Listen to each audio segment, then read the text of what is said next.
Hi and welcome back to my playthrough of Folklore, the Affliction. Thanks so much for all your continuous interest in, basically me playing this game. And again, I mentioned this in my last video, I very much enjoy the ride here. And again, before I forget, a huge shout out to all of my patrons and channel members out there. It's really highly appreciated. And yeah, with that being said, one of those have provided me some good feedback on my, let's say, playthrough here. It seems for the most part I am okay rules-wise, but I keep missing the mark in respect to those loot rolls. You don't do that per miniature you defeat, but per unique enemy, basically. And so far we only encountered one unique enemy per combat, that is. So I definitely rolled at least 12 times too much. Luckily, nothing really happened, so I didn't gain anything, but I will try to remember, obviously.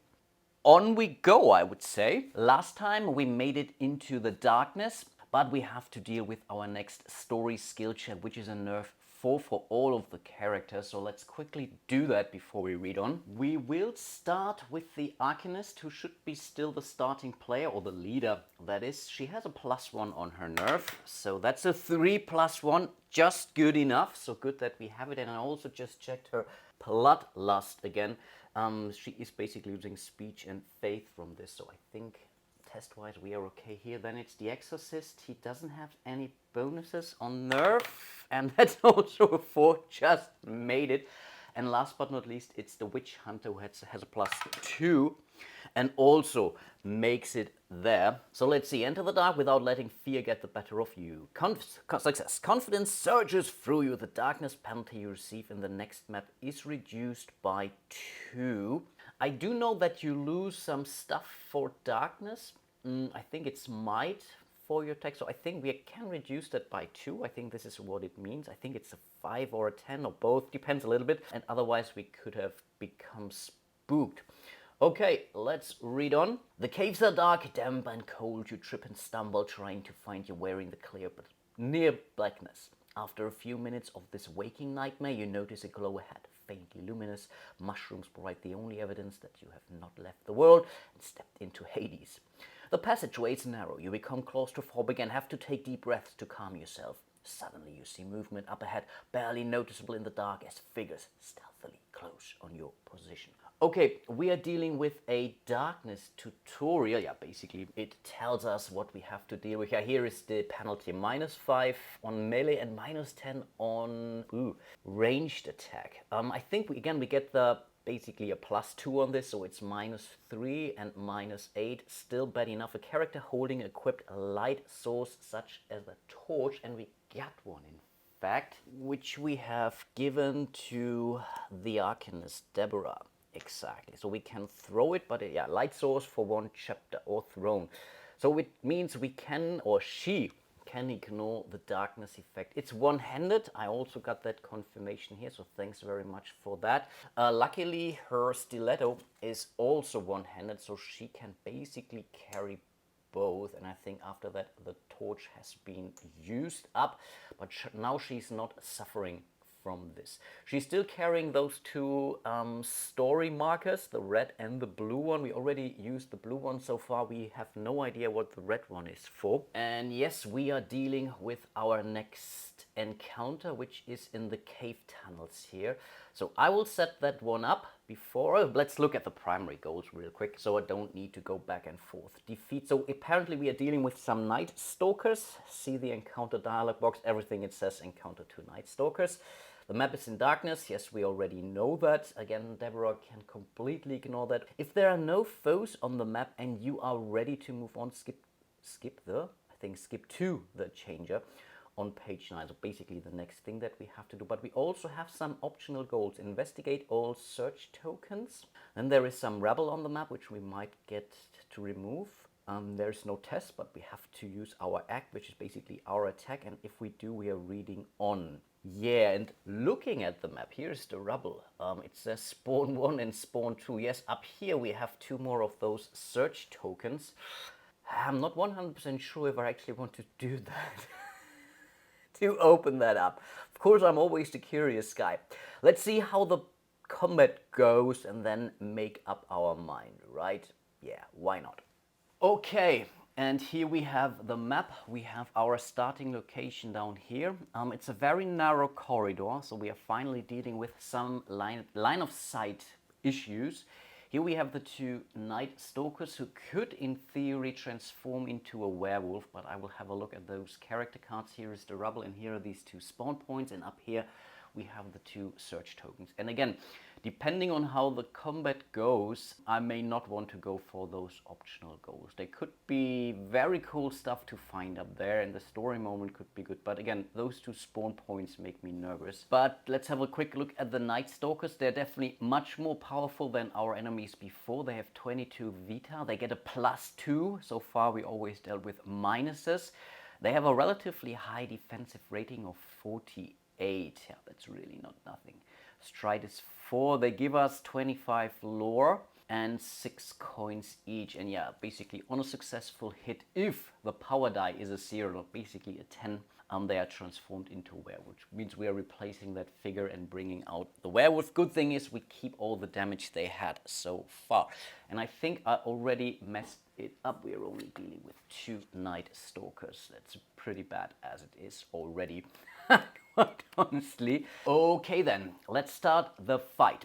In darkness, the enemy will always have the upper hand, which means they're going first. No need to roll for the first strike, so we are simply starting with him. I think they can move diagonal here because, again, I'm pretty sure that this is not blocking our path, right? So they could move 1, 2, 3, 4. I think really it's a round corner, so I'm pretty sure we are looking at the features here on the map. And in this case, I'm relatively certain we can move diagonally. Again, this might be terribly wrong and will really change the whole thing quite a bit actually, because otherwise this, what are those called? Night Stalkers wouldn't have been able to hit me, at least this particular one. But yeah, let's not try to cheat here. Here it's maybe a little bit different because it's much tighter. So I will really look at the map itself and will make more or less informed decision. 1, 2, 3, and 4. But again, he doesn't hit us anyway. In this instance here, we have to roll off. So 1, 2, 1 to 2 is our Witch Hunter Theodore. 3 to 4, that's a 4. So it's basically our poor Maximilian who gets hit with a +2. Again, there is nothing we can do right now to decrease that roll. No, it's simply a +2 and the target is 36.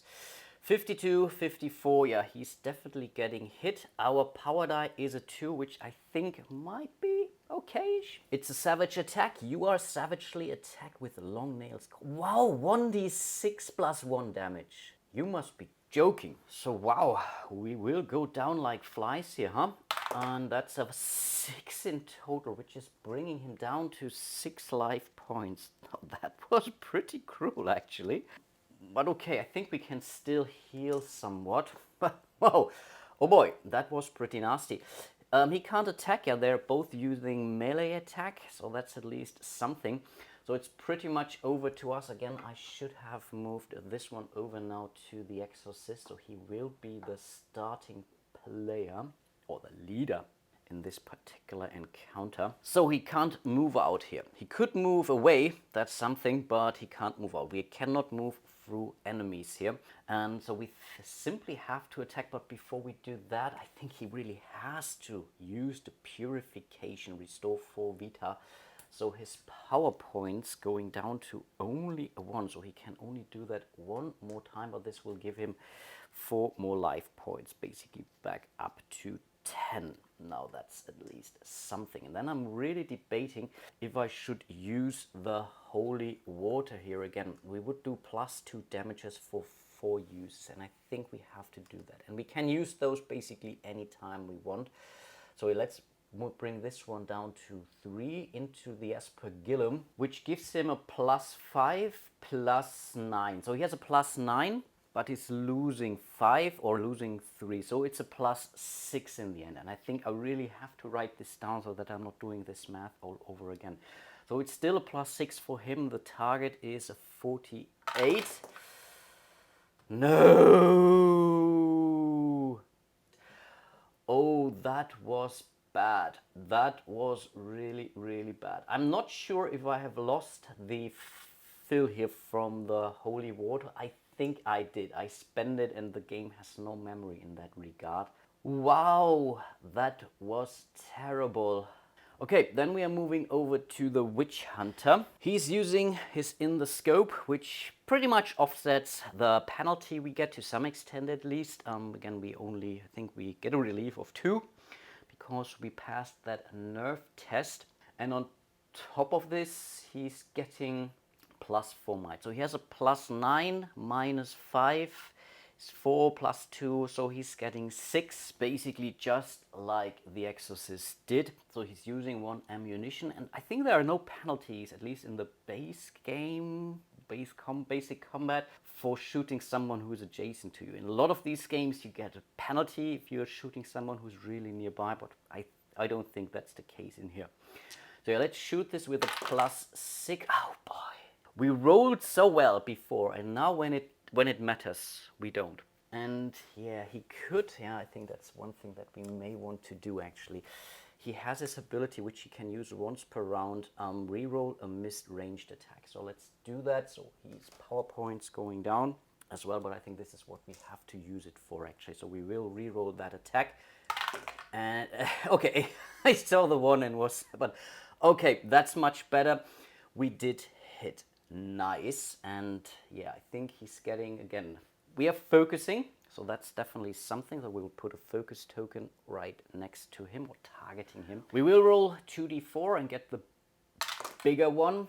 And okay, that's at least a 3 in this case. I take it, and he gets a +1 from his crossbow itself, +2, +3. So that's 6 damage. I would say it's a start, not particularly great, but yeah, again, we have to start somewhere. And this time I will try to use the proper creature. I noticed that during editing that I announced who was going to attack, but then attacked someone else. But okay, 1, 2, 3, 4, 5, and 6, down to 16. Okay, that's at least a start. The problem now really is we can't do a lot with her unless, again, we are moving him out, and we can do that. They can basically swap positions. Question is, do we want that? I mean, she still has the expired tonic with her, which would give her 6 more life points. And just to prepare ourselves, not doing anything here, I think might be really bad. We have to take them out as quickly as possible. So I guess do that first. We can consume any amount of those consumable items. So we are getting 6 life points back. This bringing her to 17. So that's all the more reason now actually to do that switcheroo. Of course, I should have moved then first. I think, again, you can attack and then move. Then she is moving out and is hitting that pre-werewolf here with her stiletto. Again, she's not suffering from anything because she is using her torch. So she gets her 7 additional might. Yeah, it's 7 for her. So let's do that. 69, I think that's pretty much what we needed. Definitely good enough. So we get +2 from her bloodlust. It's flanked, so that's another +3. So basically a +5. So she's really not doing bad. And that's 8 points worth of damage. So it's going down to 8. And then we are using her bite attack, which she got from her bloodlust. That's also a hit. So I think that's not too bad. 3 more points. So we are going down to 8, or they are going down to, no, 5 points actually. From 8 down to 5. Okay, that wasn't terrible at all. But unfortunately, it's again the 2 Night Stalkers here. I think he will simply move as far as he can get. That's at least how I understand, how I would interpret it. And this one will target again one of those 2. And they change targets from round to round. That's at least how I understand. That's different from Brimstone, I believe, where this is not happening. But okay, let's roll that die 1 to 2. Now in this case, it's about the Arcanist. And that is a 2, in fact. So we are hitting the poor Arcanist with a +2. So let's roll that. And yeah, I think that's pretty good. So that's 9 and not good enough.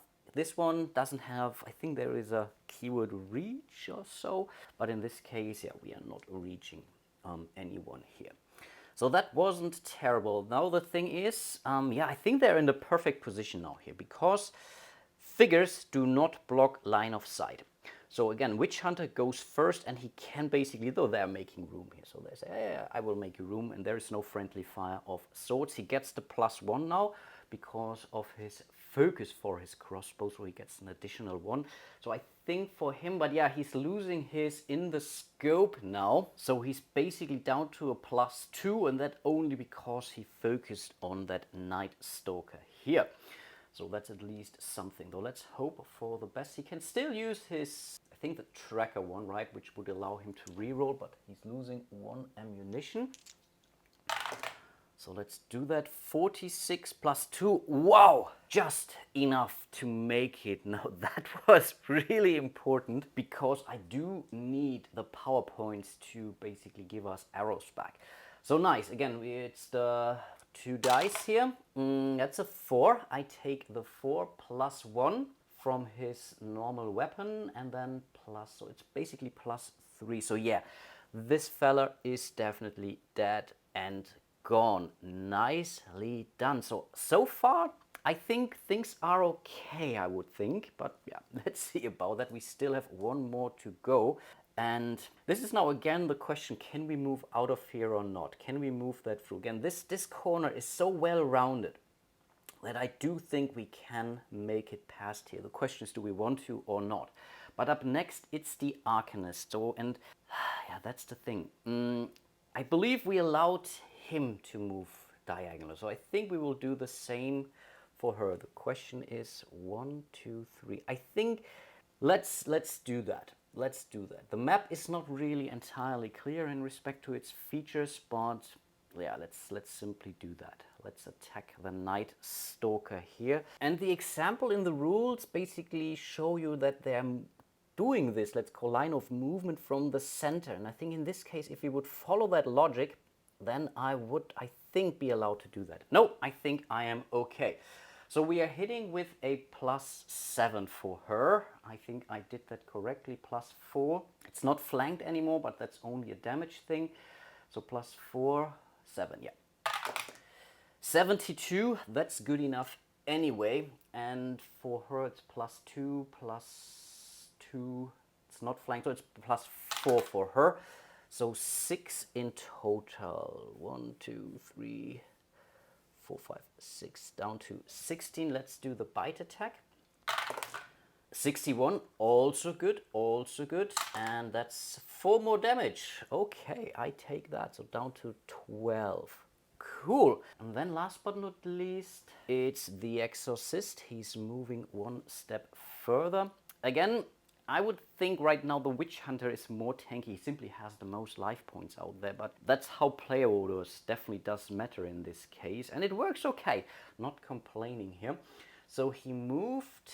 He is, I believe, using his thing here for a +2 damage on his Aspergillum and gets a +6 still. Normally it would be 9, but because of this whole darkness thing. Oh, I think, oh, wait a second. Terrible, terrible mistake. For the ranged attack, boy, this is a -10 for darkness, so -8. So this previous roll didn't hit. So I would have had to use my PowerPoint. So I have to backtrack this a little bit. Oh, this will really change a lot of things. But again, yeah.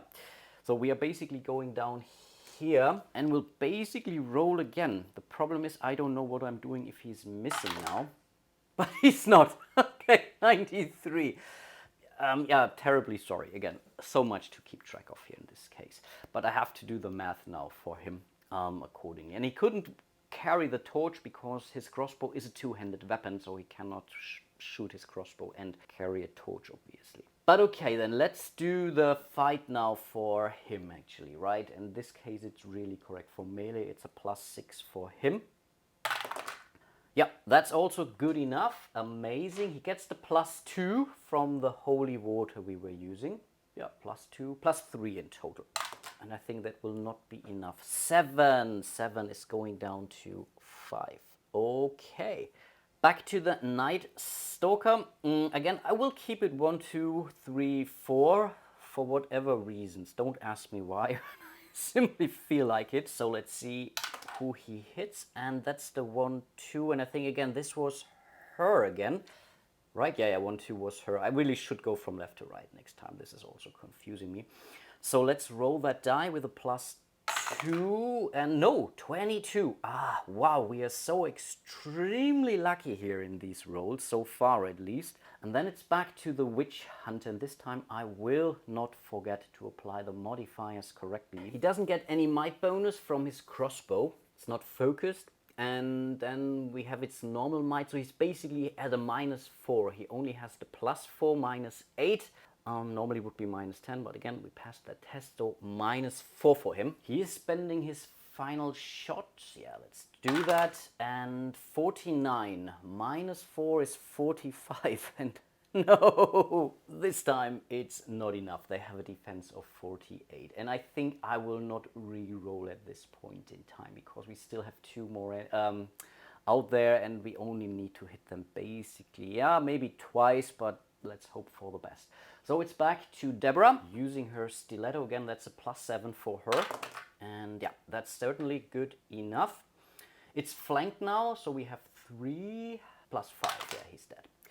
Cool, cool, cool stuff. So we are out of here. We are getting basically 12 coins each and 50 lore each. Now that's really something. So they all have some serious coin here. So that's for Theodore 39 coins. So definitely something to start with. And then are also getting some lore, which again we might be able to spend to get rid of that bloodlust here for our Arcanist. So far I do like this actually, because yeah, we are doing a lot of damage with it, and so far the penalty really didn't kick in. But we also didn't really see a lot of encounters where, for example, faith or the speech would have met. I think we had one speech test at the very start of this chapter, or this story actually, but the longer we go, it's more like, because they all suffer a -1 on their speech, for example. Okay, let's do the loot roll. It's once per character. And again, we will start with the leader, which, oh, I think I did that incorrectly actually. I think Maximilian was the leader and I treated the Witch Hunter as the leader. Okay, cannot take it back, so Maximilian goes first. Oh wow, there's really so much to mess up in this game for me. I'm really terribly sorry for that, folks.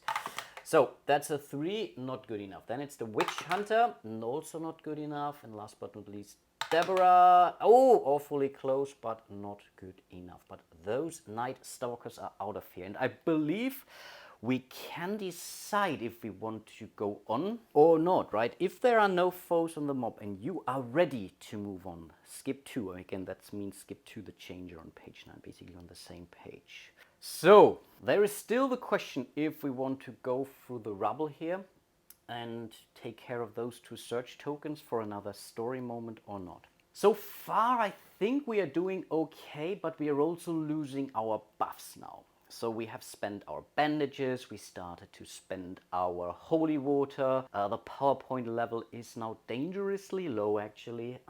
He has only 1 more left. So I think we are actually moving on. These 2 spawn points really make me nervous. These nuts really make me thirsty.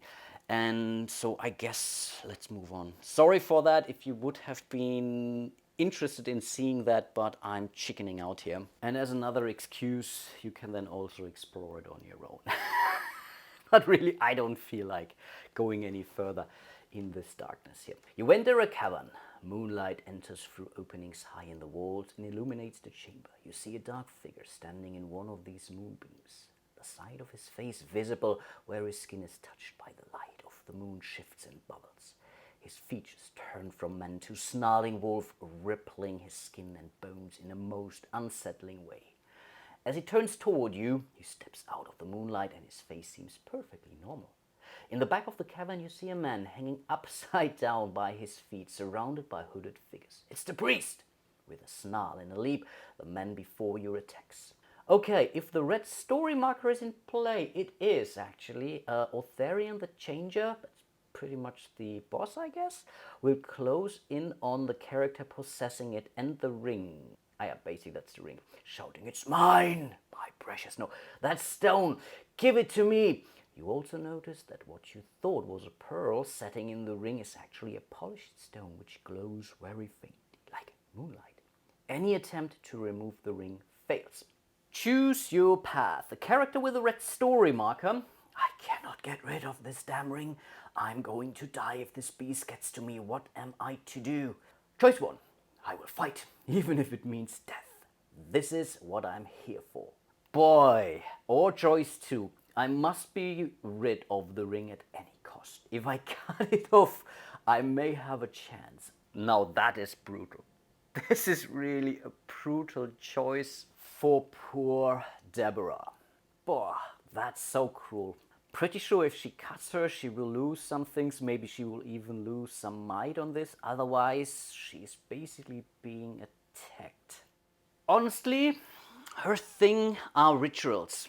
And this is kind of a ritualistic thing, right? So I believe she will brave the hazard here. So let's read story moment 8. I can do this. My friends will help protect me. We must stop this monster. Become brave. Okay, that was coincidental. So let me see. I think I have the card somewhere. Yeah, here it is. Brave. Your bravery transcends that of normal folk. Gain +1 nerve and +1 damage, allowing you to more easily purge the darkness from the world. Wow, even 1 more damage. For her, that's pretty great, actually. Cool! So let's have a look at our primary goals before we check out the map. Defeat Autherian the Changer and his priest. The Affliction. Yeah, that's an affliction, basically a boss monster. After the combat, immediately read the story closing on page 10, if we make it that far, that is. And we have an optional goal. Save the priest from his confinement before he dies by completing this map skill check. You have only 6 rounds. So what happens if we defeat those fellas in 5 rounds? Not very likely, don't get me wrong, but can I still do this? I don't know. Any character until freed. So yeah, we have to move there, I believe. But yeah, let's have a quick look at the map. And there is more. The priest is running out of time. You need to quickly untie him before he spawns. Okay. So we are using the large cavern tile.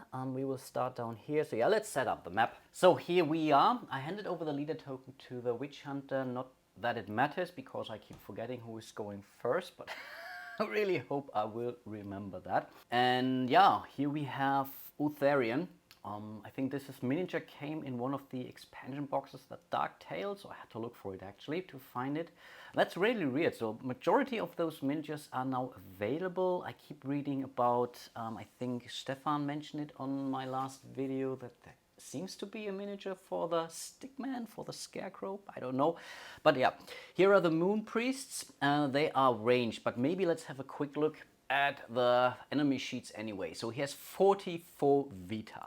44, so we are starting here on the purple side of this Vita tracker. Defense 57, stride 6, he's moving incredibly fast, and for that he only gives us 40 lore. And this is also a little bit odd here. So Autherian begins in human form. At the start of every round, until successful, he will attempt to transform into a huge wolf by rolling a d6 4+. So basically not unlikely, 50-50 chance that he will transform. I think we are still using the large miniature no matter what, and each of his attacks make the target lycanthropic 3. I think this only matters if he's hitting, right? Depending on where he is, he has a human form or a wolf form. I think we are starting in human form. He receives 1 attack per round, and then later on he gets 2 attacks per round with 2d4 damage. And I think the lycanthropic basically counts for both. It doesn't matter if he's in human form or not. Question is, do we roll the special power for the first round of combat or not? I don't see a reason why not. At the start of every round, and yeah, we are starting the round, so I think he will do that. But let's have a quick look at the Moon Priests, who are, I believe, our very first ranged enemies we are fighting. I was surprised because they're carrying this, I don't know, saber or so? Kukri or so? Don't know. Are they throwing this? I have no idea, but they're ranged. They have only 18 health and they have a -0. Autherian has a +5. I should have mentioned that. As for their abilities, after successfully hitting with Ritual of the Moon, which is also an 8 to 10 on the power die, the priest will attempt to summon a werewolf, and then if they will roll a d10 adjacent to a random character, so we could get even more. So we might really go down in this one. But yeah, let's see about that. I think there are still some more things to check in our storybook. Encounter the, yeah, okay. He's difficult foe as all affliction. Foes get a +1 to their first strike roll, so that's something that we have to do. They're not automatically gaining this, but it's more likely. Any character who holds the red story marker, Deborah, will be targeted by Autherian every turn if possible. So normal targeting creature movement rules will not apply here. Okay. Yeah, if the character holding the red story marker is killed, which is not unlikely in this case, Autherian obtains the Moonstone Ring and swallows it whole. He then gains +5 might and +1 damage for the remainder of the combat. So in this case, yeah, we got brave because we have this ring, but we will also target her. And again, there is a higher likelihood that he gets additional damage and might from that. But that's really something I do enjoy. So you're making your choices and then you have to live with those. And sometimes they're good, sometimes not so much. Yeah, I really do like that. So let's roll for the first strike. Again, white is us, black is them. They have a +1. And yeah, 11. Of course they have to go first. Are you kidding me? At the start of each round, they are rolling the die, right? And on a 4+, yeah, he's basically transforming into the wolf. Again, I'm not sure if this counts for the very first round, but I will do it anyway. And that's a 2. Okay, I take that. Maybe I will put the die next to him, so hopefully I don't forget. And having them go first could be really brutal now. So they're moving 6 actually. 1, 2, 3, 4. I think he doesn't need to move farther than that. Basically, he's his target. And if I would have known, I might have placed her somewhere else, but I didn't. I really didn't read ahead. So let's also place the die here. So hopefully, again, I will not forget. So that was the movement. I'm not sure if they have to move, but they are still selecting their targets, right? But ranged characters do not move unless they have to move. I think they can both be everyone, basically. Again, these do not block line of sight, even huge characters. And then we are basically attacking. He will always go after her. His might is a +5, right? So yeah, let's deal with that. He's still in the human form, so that's at least somewhat of a relief, or at least I think. And yeah, she has to basically dodge that bullet. And again, we are rolling that again. And yeah, 92, that's definitely good enough. I think the other one was a 42 anyway, so I think he was successful. Again, in human form, he only does 1 attack, wow, which causes 1d6 +2 damage. I think that's actually worse than the wolf form with 2d4. He could roll basically 2s on and on, whereas the minimum damage he does here is basically a 3. Of course, he does it once. But boy, 1d6 +2. Okay, that's a 4. I guess we can live with that. So she's going down to 13. Problem is, we are not done yet, as those two fellas are still around. And now we have to, again, acquire the target. And it can be all. Yeah, I think it really can be all of them. So we do it now really from top to bottom. So Witch Hunter 1 to 2, 3 to 4 is the Arcanist, and 5 to 6 is the Exorcist. I think this is what we will do from now on, from top down to bottom. So first one is targeting also her. That's really not great. So let's deal with the damage right away, right? I think it doesn't matter too much, does it? I don't know. I really don't know. So I think no, we are doing this enemy by enemy now. Come on, doesn't really matter. Again, they still hit with a 0, or +0 that is. And yeah, again, she doesn't have anything. 6, okay. First one whiffed, that was important. Second one will target basically the Witch Hunter here, which again I think is a good thing. In this case, no, these are the wrong dice, with a +0. And 29, that's definitely also not good enough. Cool, cool, cool stuff. Now it's over to us. Again, Witch Hunter is first. And there is no reason not to go after him. I think we have to do that. So we are fighting him with our +5 from in the scope, +4, so it's a +9 for him. But of course we need to roll 57 at least, right? And that is bad. So we are definitely spending one of his power points to reroll that. Even worse. That was terrible. Again, we can only do that once per round. Anyway, he is targeted, so that might still help us with future roll. That was so terrible. So then he's moving 1, 2, 3, and 4 here. Cannot help it, cannot help it. Then it's the Arcanist, and no matter what she is doing, but still we should maybe move out. Okay, he can still move out here to 1, 2, 3, 4. Okay, that's important. I think we have to get to the priest. Yeah, I think we have to do that. So, I think she can stay here. It doesn't really matter too much. She's using her stiletto with a +7 in total. This is so bad. No, it's so important, guys. What are you doing? And she doesn't have a reroll, right? Nope, nope, nope, nope, nope, nope, nope, nope, nope. Yeah, I think she will. I think let's also move her. 1, 2, 3. Move her here. So I think this monster will still target her for sure. Then it's Maximilian. He will move 1, 2, 3, and 4 here.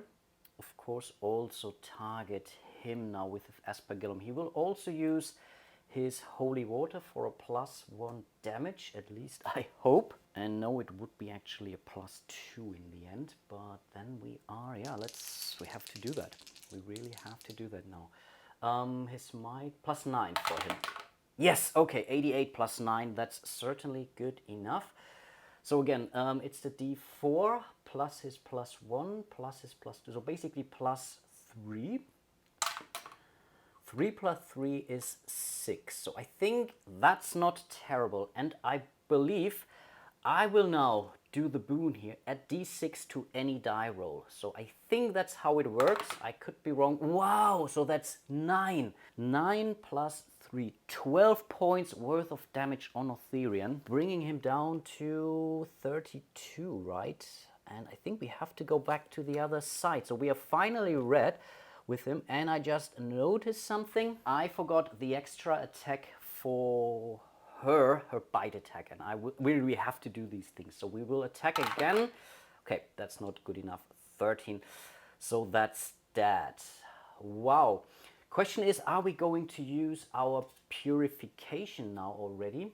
Because he could, I think the only one who could really die is him. So I think let's do that. So he's spending his last remaining power point to heal himself up to 14, which I think this way he can at least survive one attack from this fella here. Okay, then it's over to our foes. We will start with Autherian, who will use, so let's remove those dice again on a D4. And yeah, so he's transformed into wolf form, which means he has 2 attacks now. Again, he's targeting her anyway, with a +5, right? Yes. So let's do the first attack. Yeah, that's certainly good enough. 90, but at least not a critical hit. It's 2D. Oh, did I forget the lycanthropic? No, I think it doesn't matter for her because she can ignore that as long as she's a vampire. So that's a good thing, actually. But we are still doing 2d4 damage, and that's 4 plus 2, so 6 damage on her. So she's going down to 7, so she could actually die. She could also die with this next attack. So let's do the next attack with him again against her. 51, yep, that's most certainly a hit. And that's 2. Okay, she is still alive, but barely. She can still use her bandages, so that's at least something. But of course, these 2 fellas still have a go. So let's see who they attack. I will put the die back. No, it doesn't need to roll the die anymore, actually. And then they are hitting, what was it? We don't know. So we can 1 to 2 is the Witch Hunter and so on. 6 is the Exorcist. Yeah, though he's getting hit with a +0. No, +0 against 36. Okay, 8, I take it. Second one will hit the Arcanist. Oh, that's bad. That's really bad. But yeah, let's see. 59, 59. Yeah, they hit. They hit with a 9. Wow, which is the Ritual of the Moon. The priest chants in a strange voice, lose 1d6 Vita and become spooked 4. Yeah, she may not make that. So let's see. She's doing this and 1d6, right? Yep. 2. Okay, she is still alive, going down to 3 life points now.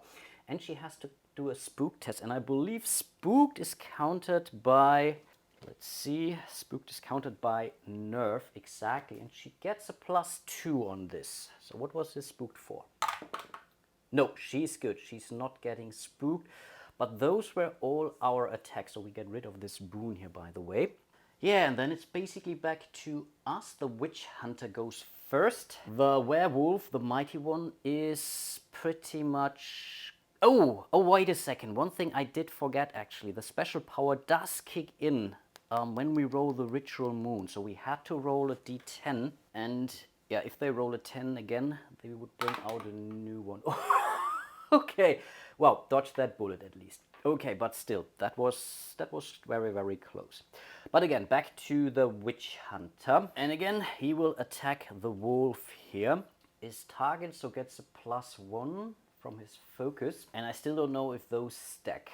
So it's not longer a plus, it's basically only a +5 now, but only because of the focus, right? But yeah, 64 is certainly good enough. That wasn't bad at all. So we are basically rolling those 2 dice. That's a 3 or a 3. +2 for his damage bonus, that's 5. I think there is nothing else that he gets. But I think we are also spending our boon at +d6 to any die roll. That's 2, so it's 5 + 5, so that's 10 more life points, bringing him down to 22.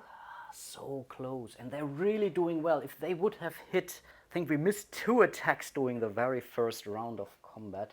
Yeah, but cannot help it. Back to the Arcanist. She keeps forgetting her Seek the Chakra. She's spending her bandages to heal for 4 Vita, so she's going back to 7. I think that's still not enough to make her survive.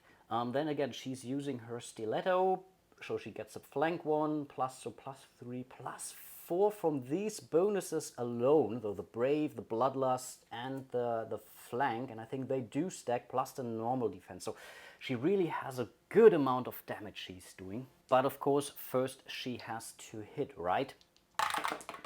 98! Oh, come on, this would have been so amazing. But yeah, I totally take that. That was an insane hit. Again, +6 on that die here, right? So that's an 8. We will use her Seek the Chakra now. So she's spending 1 of her power points. That's so bad that we forgot that. So that's 10 more points she's doing from that alone. So this is going down 10 more, down to 12. Oh boy, so close. And she still has... Yeah, she still has her bite attack, but she can't use any damage modifiers on that as far as I understood. Okay, we are rolling this, but that's not good enough. Anyway, so it's 13, which means her second hit doesn't hit. Question is, do we want her to move? Maybe we should, actually. Maybe we really should. So 1, 2, 3, and 4, just to make it somewhere. Oh, and I did forget the movement for him. Let me also take that back. He was definitely moving 1, 2, 3, and 4 closer to that search thing up there, which should be down basically to 5 now already. And we must not forget that. And then it's last but not least him. He will definitely use his holy water 1 last time for a +2 damage, at least I hope. And again, I'm relatively certain that we would have taken this monster out by now. But okay, it is what it is. So let's attack. 84, that's certainly good enough. +3 now in total. Yes, because of the holy water. Oh gosh, 4 points, bringing this one down to 8. Yeah, I'm relatively certain we would have taken him out. But okay, can't help it. Then let's bring down this. So we still have some time left, actually. So not too bad. But I could imagine that the priest might help us. Again, I did not read ahead. Yes, the page was open, but I really have no clue what is happening if we are freeing the priest, if he's helping us. Does he heal us maybe for 2 vita or whatever? So I still think that this might be a good thing to do that within the encounter, actually. And then, yeah, this monster will move basically 1 space up towards her. And yeah, we'll pretty much attack her twice, right? So yeah, we might lose our very first character. Again, right now it's still a plus, what was it, +5 actually. Yeah, that's certainly good enough for sure. So we are rolling again 2d4. She is ignoring the werewolf thingy, the lycanthropic. And that's 6, wow. She has 1 more life point left. Wow, oh, 1 more PowerPoint. I really should have rested maybe the last round. I think when we were in that chamber before, I could have rested. I didn't do my rest action. Yes, this could have brought out some random enemies, but I think that was a miss on my behalf. But of course, yeah, this would have given us PowerPoint. That's the thing. Again, the PowerPoints are the important piece. Okay, then let's attack a second time. +5, 32. She has 37. She has 37. She's alive. She is alive. Wow, that's so cool. But then it's still these folks, they will kind of move away. Not sure if I move away as far as possible. Up to their stride. Exactly. I had to check the rules for a second here. So that's basically 1, 2, 3, 4. I think that's how it goes, actually. So that's a problem that I moved in there. That was very stupid. 1, 2, 3, and 4. I think so. And they still want to maintain line of sight to as many of their enemies as possible. Yeah, that's how it goes. And then it's the moon guy here, or the first one, that is. So we are rolling again off who is being targeted. That's the witch hunter. I think that's not too bad. They will roll with a +0, 48. Yeah, that's certainly a hit. And 8 again is the ritual of the moon, right? Okay, yeah, let's do the damage first, right? So that was a, what was it? 1d6, yeah, 1d6 vita. 4 for him. Again, he can really take that. So he's going down to 17. Yep. It's not too bad. Then we have to do the nerf check. So let's do really the attack first. That's a +2 for him. So he's good. And then we are rolling this die again for the werewolf. Again the 9. Fully close. I'm pretty sure the last roll of the... let's not jinx it. Okay, that was this fella here. Then the second one will hit the exorcist. I think that's also quite fine, actually. I think that's really fine. Yeah, they will hit with a 0 and target 36. 17. Wow, they missed. That was really cool. The witch hunter is spending his last ammunition of his crossbow. The problem is we don't have this boon anymore. This was really great, actually. And 77. Okay, that's certainly a hit. I really take that. So where are the 2? There are the 2 d4s. It's a +3 for him, right? Yeah, +3. 4 +3. Again, 1 from his natural weapon, +2 damage. But yeah, it's 7 points worth of damage. Are you kidding me? Going down to 1 again. But again, he couldn't have rolled a 5. I mean, that's how it goes. And I don't see any special abilities which he could have used. No. Then I guess he will move 1 space closer here to do that test. And I keep forgetting what it was. A trickery of 6. So let's do that. And didn't make it.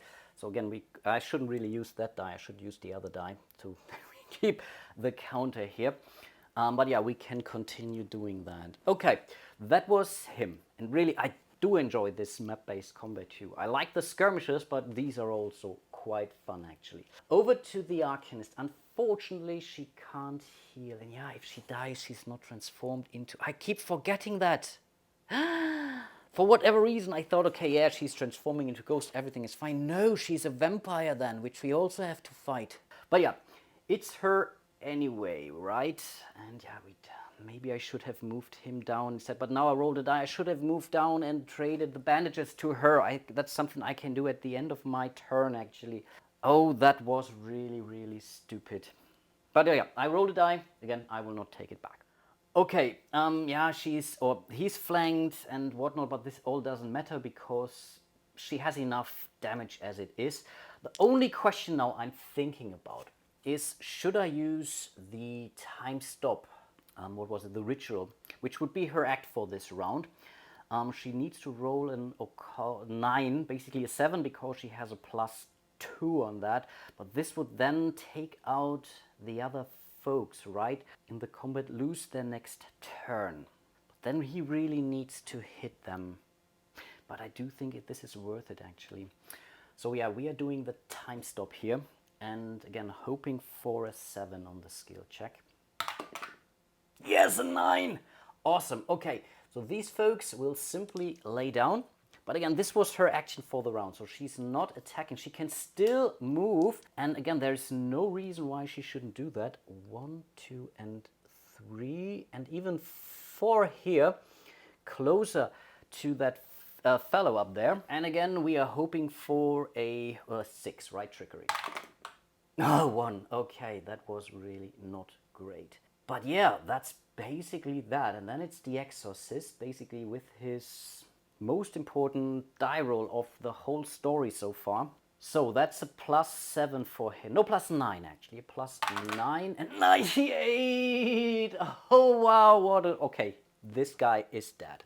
Wow, wow, wow, wow, wow. Again, I may have completely misinterpreted those boons here, but I think it's clear as day, right? At d6 to any die roll. And this can be pretty much also a damage roll. I'm relatively certain I played this one correctly. Wow, this was so cool.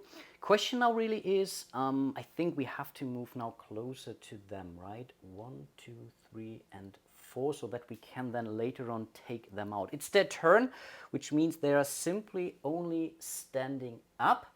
That's at least how I understand it. And then it's basically back to us. We will start with him, and I think we want to take them out, right? So he is targeting this fella down here, which you can't see right now, so that he may also get a hit after him, right? So yeah, let's totally do that. He has to spend one of his power points to reload, so he's down to 1. I really hope I haven't messed that one up at least. This gives him the ammunition, which he's spending right away. It's not focused, but it's now. And yeah, we are pretty much hoping for a +4 here. Their defense is a 40. And that's a fail. Are we using... No, I think we are not using our last PowerPoint here. No, we are not, because, yeah, I think we can't. So we are moving 1 space over here. We are doing that test to... I think this should have been down to 3 now already, by the way. So let's do the test. 7, that's good enough. Okay, we have freed the priest. You deftly unbind the priest, who looks to be in a sorry state. He moans as you tend his wounds. He is safe for now. Gain 8 lore. Do we all gain the 8 lore? I don't think so. I think it's 8 lore for him in this case. Yeah, let's reward the witch hunter for this bravery. And then as the last action of his activation, this is what I actually now really do like, that there is a lot you can do during your turns. You can attack, you can interact, you can trade. So I think that's really good, actually.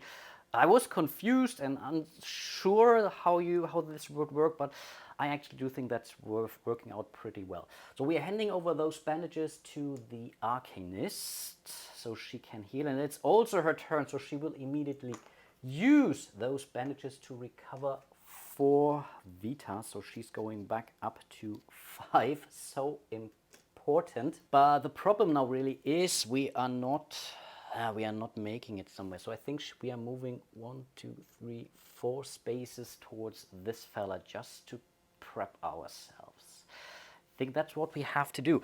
And then it's the Exorcist down here, basically out of anything that might help him here. But still, we are trying to reach the 40. And that's again 90. So he's really rolling exceptionally well. +1 on this die. And that's 5. 5 isn't bad. And that was the leftmost priest. Right now, I think it doesn't matter. So I think 5 goes down to 13 health points. Nice. And then, yeah, it's those suckers. This one will simply move 4 spaces array, right? Yeah, up his stride. 1, 2, 3, 4. He can still see anyone. So I think that's fair.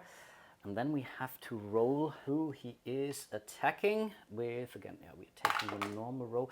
Oh, that's the Arcanist. That could be a problem. And again, we are rolling +0. Yeah, it's a +0.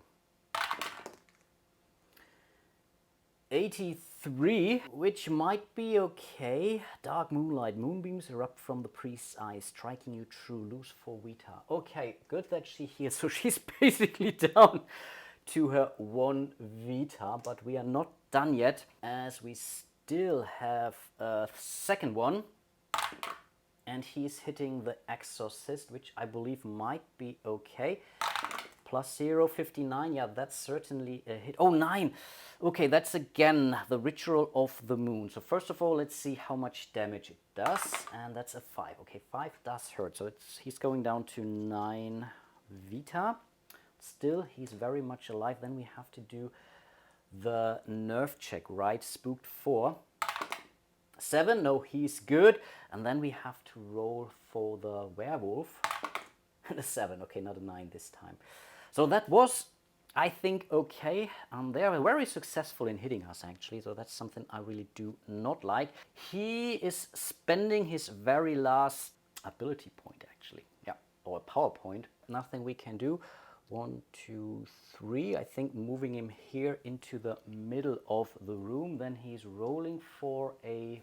And again, I keep forgetting. Again, focus, that's the +1 for the might. Yeah, it's not damage, it's might. And so it's 5, +5. Again, so much to take care of in this one here. I'm pretty sure I have already made so many goofs. And 92, yeah, okay, that's a hit for sure, but that was his last ammunition. That's definitely not great. So let's see, that's 2 or 1, so it's the 1 +3 in total again, right? Yeah, so it's 5 points worth of damage, bringing this fella down to 8, and this might not be enough. Maybe I really should have moved her down somewhere else. But yeah, can't help it. The only thing that we could have considered moving her really out of line of sight, because I believe they're really only moving if they don't have any targets, I believe. Or if someone is adjacent to them. So that's something where you can really game the game. So I could have moved her down here. There is this little, then she would have been out of target, at least for this fella. But let's not overthink it. So 1 and 2, I think we still want to attack with her +7. 66, certainly good enough. And again, she's making a lot of damage. 2 + 2 is 4. 5, it's not flanked, right? No, it's a +5, but that's not terrible. But only a 1. So 6 points worth of damage on this one, going down to 12, and then it's the Exorcist, who will most likely not be able to finish him. 1, 2, and 3, bringing him down here. Oh, wait a second. Let me take this one back. So she's spending also one of her power points to do 2 more damage on that other folk up here. So he's going down to 10. So at least that's something. Wow, she's really doing a lot of damage. And no, I keep forgetting. She still has her extra bite attack. So let's totally do that. 39 + 7. That's good enough. That's good enough. So D4 more damage on this fella. 3 more. So he's going down to 7. Okay, so now we are talking. Now he's taking his attack. Terribly sorry for that. +9 for him.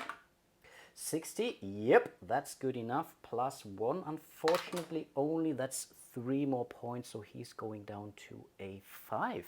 Cool. Back to this fella. He will move away. And he will want to move away as far as possible. I think that's no problem. 1, 2, 3, 4. 1, 2, 3, 4. I think he will move in here actually. Yeah, and yeah, we'll hit someone, right? So let's see. That's a 1. Shouldn't be happy about this, but that's the witch hunt. I still think that this is good actually. And they don't have any ammunition whatsoever, so that's a little bit cheaty. But okay, again, they have a +0. 27, he is fine. Okay, that's what I'm talking about. Second one, I think he also has to move away, right? So 1, 2, 3, and 4. I think this is as far as he can go, meaningfully, at least, I think. And that's also the witch hunter. I think, again, that's a good thing. And that's 59. So yeah, they're... Oh, 9 again. This is so bad. I hope that's the third or fourth time when they hit. They really hit with all their might, actually. So yeah, let's do the attack first. We know it's a D6. Yep, it's a D6. And it's only a 1. I take that. So he's going down to 16. It's okay. Then we do the nerve check. He has a +2 on this for the spook. Good enough. And then we do again the werewolf check, and that's a 4. The 0 is right here. The 0 was right here. For a very brief second I thought, okay, that's it. But we are good. We are really good. Back to our heroes. He has to move 1, 2, 3. Does it matter? Who has? I think she can take him out, but I think, yeah, let's do that. 1, 2, 3, and 4. We have to be adjacent now because we don't have any more power points left to use or rearm our crossbow. So we are basically hitting with our bare hand, so we don't get the focus. So it's a +4 for him, right? I think so. Yeah, 92. That's certainly good enough. And because he was unarmed, he's simply doing his normal damage of 2. So basically going down to 3 life points here. Wow, this will be extremely close. Then it's the Arcanist. She will move 1, 2 spaces in here and will attack that one. He has still 7 life points left. So let's see, +7 for her, right? 99 again. Okay. Oh boy. I think hopefully we should be able to kill it, right? So it's a +5. +2. +2 is 4. 5, exactly. +5. And it's 9. Okay, this fella is out of here. Wow, that was so important. And then last but not least, we are moving him 1, 2 spaces over here. And we'll try to hit that one with a +9, I believe, right? Okay, wow, he's rolling so exceptionally well. But now we also need to make the roll or the hit. So he gets a +1 and 4, which is just enough to take this fella out of here too. Wow, what a fight. And I really do hope I haven't messed things up too badly in this one, but wow, what a ride. Okay, let's award some points. So we get 15, 30 lore here, 70 lore. So everyone gets 30 lore and 16 coins each. Not too bad. Okay, then let's roll for the loot. And again, we get 1 roll per character for each unique enemy. And we have 2 unique enemies. So we will start again with the Witch Hunter for this one here first. First roll, close for the second one. Also not good enough. The Arcanist, 1, no, 2. Yeah! Awesome! Awesome, awesome, awesome, awesome. And I also kept forgetting, I think she got 1 item before. Draw 2 and then choose 1 card to keep. So I think that might be really a game changer. So cool. So we have found 2 things here. We have some iron ore and we have a gold cup, which we can them both sell. But yeah, we do need iron ore for the silver breastplate here. Yeah, absolutely. I mean, we want to keep going here for this recipe. So we will totally go for the iron ore. Nice. So we are discarding this. Oops, sorry for all the mess. And then we keep rolling for the exorcist. First group, no, that's a 6. Second group, also cool, awesome. We find stuff. Now that's really nice. And gosh, more iron ore. And I really shuffled the hell out of this deck, believe me. Do we need more iron ore? Only two, only one. But again, we can also use those for their stuff. Used to strengthen a melee weapon, plus 2 damage for 2 rounds. So that's also not bad, not bad. Let's definitely give it to him. So now he has strengthened his aspergillum. Okay, I take that. Nice. Story closing. If you won the battle, we did. If you were able to free the priest from his restraints in time, read story moment 44. Yeah, let's do that. Autherian lies motionless on the floor of the cavern, his body slowly reverting back to human form. You hear a soft moan from the other side of the chamber where the priest sits against the cavern wall. You rush over and help him to his feet. He thanks you and says, I had just started to uncover the secret of the hollow when Autherian captured me. Within lies a strange mineral stone that shifts man into animal. It's like a drug, intoxicating to those who use it. It's what I extracted from the animal that was brought to me. Autherian traveled here from the Northlands to dig under the hollows for those stones. He raved it would make him stronger. I do not know if what he said was true, but considering how powerful he was, that is a danger well worth avoiding. Now that we can put that horrible trial behind us, let us pray and obtain a blessing. All characters recover 6 vita. Wow, this means even in between stories, we are not recovering health on our own. Wow. Oh gosh, this game is brutal. And I think we are also losing all our good things, but we are keeping all bad things like the bloodlust. But okay. Vitality is already returning to the town of Osterling. In appreciation, they hire transportation to take you and the priest back to the church of the crossroads.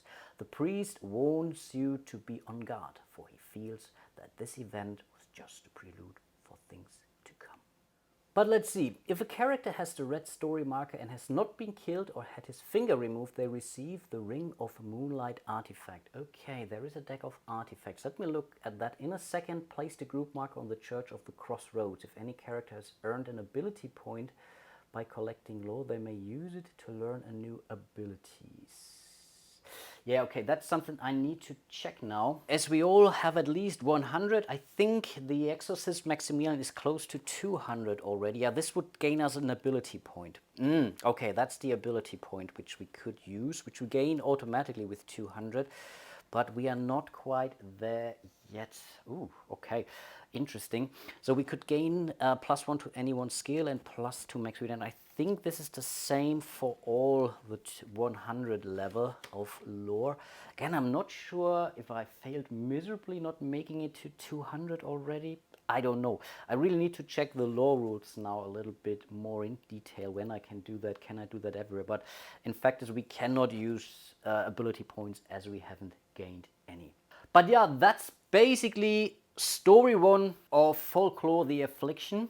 Again, terribly sorry for all the rules, goofs, but I am still, or I'm still learning the game. And again, controlling 3 characters plus the, let's call it AI, for all those monsters really can drive you insane. There are a lot of tiny little special rules and whatnot, but again, I think this is a role-playing game to some extent. Yes, it's kind of within the rules of a board game, but I still feel or consider it more a RPG than it is a board game, which also makes me think, okay, let's not be too sheriff about all those little rules and nitpicking and whatnot. Yes, if I'm really doing a terrible mistake and whatever, someone should have been dead already, then yeah, that's bad, that's on me. But if it's one roll with a +5 or with a -2, in the end, again, I will try to repair that as much as possible, but then ultimately, again, there are so many die rolls, so many things that can go wrong, so let's not worry about that too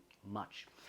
I really do hope you have enjoyed my little ride here, and this is now really up to you. I will keep playing this story for sure, but it's up to you if I do that on camera or if I basically will play it out myself. Depends now really a little bit on how much interest and appetite there is from you folks. Maybe I will pause for a couple of days or so, or a week or so, and then keep going. Of course, I don't want to drag it out for too long, because then I will obviously forget half of the rules. But yeah, let me know if I should carry on with the second story in this book, and I'm pretty sure the story will further unfold as we go. There are a lot more miniatures to explore and a lot more abilities and weapons and whatnot. I need to consider if I want to get rid of the Bloodlust for the Arcanist. I think I do. I grew pretty fond of her actually. And then yeah, let me know what you think and hope you did enjoy it. Again, huge shout out to my patrons and channel members out there. Really do appreciate all your support. You will find links to my page on Patreon. You can join me here on YouTube. You can click that little thanks button on the bottom underneath this video. Like and subscribe, leave a comment, everything helps. And yeah, with that being said, hope to see you soon in one of my other videos. And until then, bye bye.